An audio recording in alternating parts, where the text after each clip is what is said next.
শেষ পিরিয়ডে পড়ানো হতো মুক্তিযুদ্ধ, আজ তারা হলো যুদ্ধের শিকার। চোখে ছিল স্বপ্নের নীল আকাশ, তারই গর্ভে লুকানো ছিল এক কালো আগুন। বইয়ের বাজে রেখেছিল মার হাসি, বন্ধুর হাতে লুকানো এক চিঠি।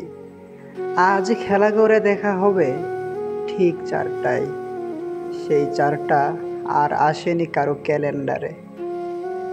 চুল বাঁধা হয়নি যে মেয়েটার আজ, তার খোঁপার মাঝে ঝরে পড়ল আগুনের ফুল।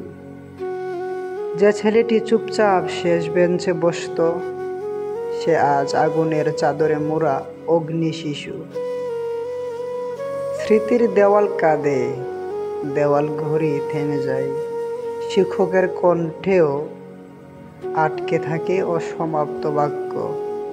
মুক্তি কি শুধু ইতিহাসের পাতায় থাকে, নাকি কেউ একজন আমাদের সত্যিই বাঁচাতে আসে? আজ দেশের পতাকা হঠাৎ নেমে আসে আধা আকাশে। এই যে যারা চিরদিন বসে থাকতো বেঞ্চে, তারা আজ উঠে গেছে জান্নাতের প্রথম সারিতে। এই যে যারা চিরদিন বসে থাকতো বেঞ্চে, তারা আজ উঠে গেছে জান্নাতের প্রথম সারিতে।